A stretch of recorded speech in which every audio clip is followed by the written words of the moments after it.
Hello everybody and welcome to a brand new fan-made scenario for Railroad Tycoon 3. This time we're doing Caspian, which is a scenario you can download from the Hawk and Badger Railroad site. This scenario is made by Oil Can. And we have to start in 1885, there are no other options available, and we can't have AI. I have played the scenario in the past, and I do believe it to be challenging. I don't even know what difficulty I played on, possibly medium, possibly expert, but I'm playing on expert now, because that's how I play it, and why not? Like,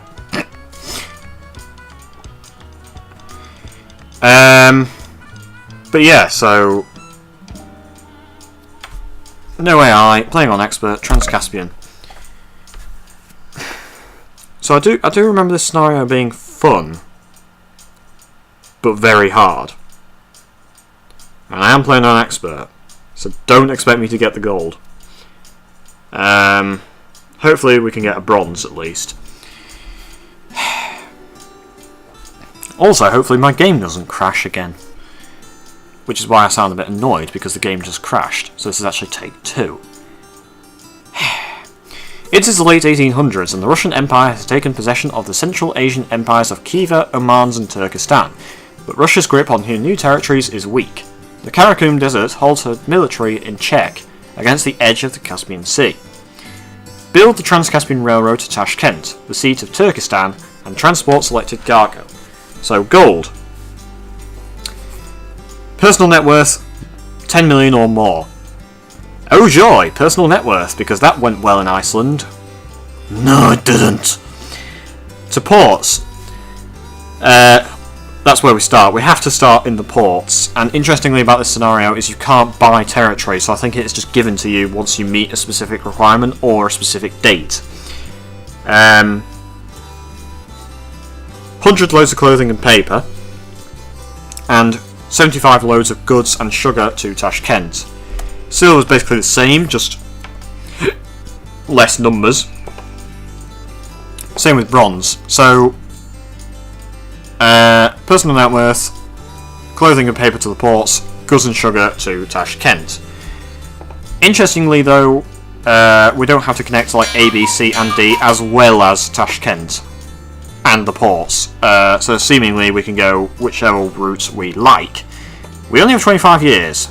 So 1885 to 1910 or 11. Limited track, not great. No unconnected track, fine by me. No train crashes, that's a plus. No issuing or buying back stock. So that's going to make net worth hard, because the only way we can increase our net worth therefore is by buying shares and increasing the dividend. Because normally we buy back stock. Also, no issuing stock means no easy money that way. First things first, you have been hired to build a railroad from the Russian ports in the Caspian Sea to Tashkent and to transport cargo, as I just explained. But first, connect any 2 of the 3 seaports. I'm not going to pronounce these correctly. Bukazi, Krasnovodsk, or Zikish.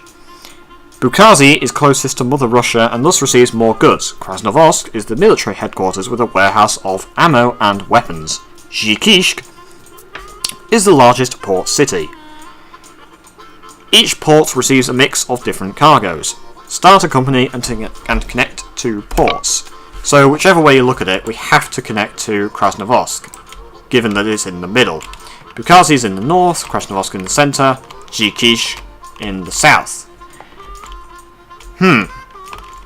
Well, Zikish is the largest. Kzat, or Zat, I don't know. Direm. I'm not going to pronounce these places correctly. I'm not even sure what country this is in real life. I would guess Turkmenistan. And then somewhere around here would be like Uzbekistan, Tajikistan, etc. Yeah, so first things first, we actually need to start a company. We start with 1.65 million.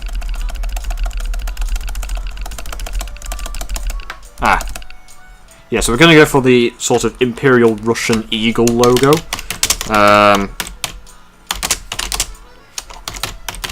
Seems fitting, given that we're playing in Imperial Russia, effectively. Yeah.